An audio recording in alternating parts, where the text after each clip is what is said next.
So a slide I forgot in the previous section, and I was kind of talking about it, is this idea that there needs to be some coordination between monetary and fiscal policy. For fiscal policy to have a lasting effect on the position in the aggregate demand curve, the Bank of Canada must choose the appropriate exchange rate policy. So there needs to be some form of coordination between the two. The other thing to keep in mind is if the government decides to spend more, which you might notice sometimes with certain governments, they'll decide to increase government spending a whole lot. Even if you don't think about these crowd out effects so much, if a government such as Donald Trump or other governments decide to increase spending a lot and cutting taxes, which will stimulate the economy a lot, well, the central bank still has to control for inflation. So if the fiscal policy side is trying to throw the economy at above potential output, like to have even unemployment lesser than the natural rate of unemployment, you fall in this situation that you're falling in this inflationary output gap, which leads to a situation where that central bank will have to do something so that we don't have this overheating economy that can create bubbles and other things like that. So you can have a situation where the government decides, let's stimulate like crazy.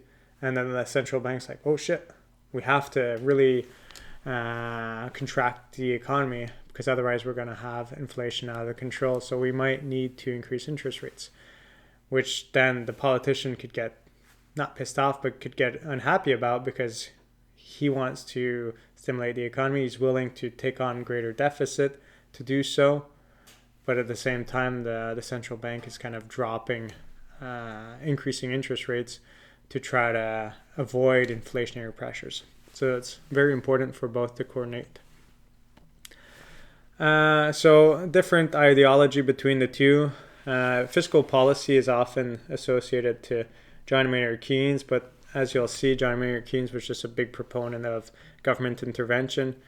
So the people that are proponents of fiscal policy more than Keynesians, I'd say, I believe that investment is relatively insensitive to changes in interest rate. So they say that monetary policy is not very effective at stimulating aggregate demand.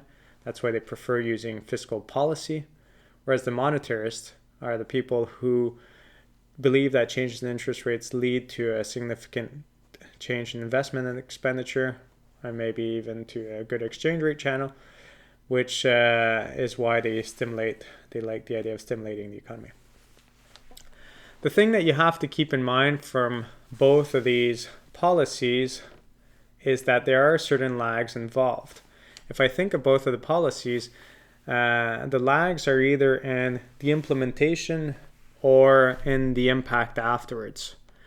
Monetary policy, the change is very rapid. You can change the interest rate 8 times per year without a problem. The central bank meets and announces that it either keeps its interest rate constant or changes it 8 times per year. So at the very most, you're going to have to wait a month and a half. And that's if you had the chance to make a decision yesterday and now change your mind the day after.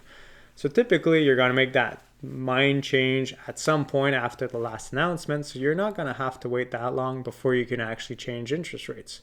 However, even if you drop the interest rate, you won't expect a drop in interest rate, and people that are like happy to live in their apartment go, I need to buy a house now, or I need to work on this project now. Investment decisions are more of a long run thing, so it may take some time before this has an impact on real GDP. And as I mentioned before, it takes even more time before it has an impact on inflation. So they have to keep all of this in mind in monetary policy. So they fear this idea of destabilizing policy that we have, that if we overstimulate now, we might be on the other side and we'll have to correct again and correct again. So that's the lags involved in monetary policy. In fiscal policy, once you adopt an increase in government spending or a decrease in taxes, if you have less taxes deducted from your income, or you have less taxes deducted when you buy things, you're going to spend that money rapidly. So the impact is quick once it's implemented.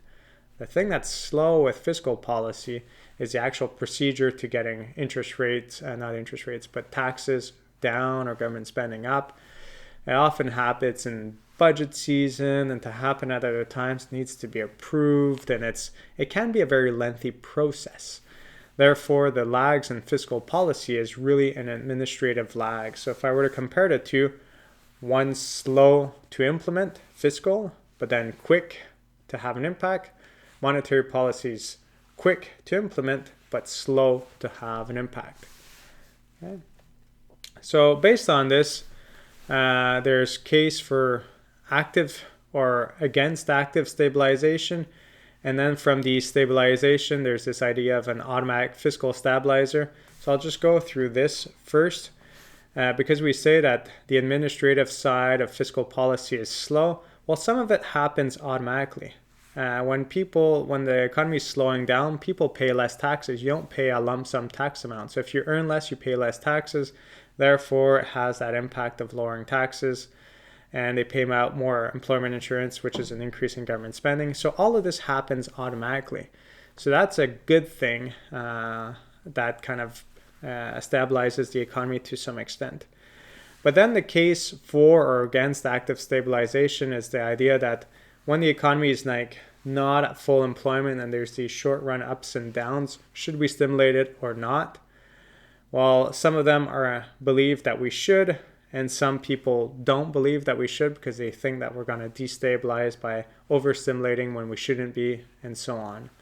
So to kind of go through this idea of should we or should we not take into account, intervene from the government standpoint, whether it's fiscal or monetary, I'm going to put this link up, but this is a video. It's a rap battle between two guys, and the way it's done, it's really well done, and every time I show it in class, people love it. It's a little bit funny, but at the same time, if you listen to the things being said, multiplying effect and everything else, if you listen to it a few times, you'll notice a lot of the key points that we've discussed in this class pop out. So take a listen, and I hope you enjoy it. That's it for chapter 15, and we'll move to chapter 16 next.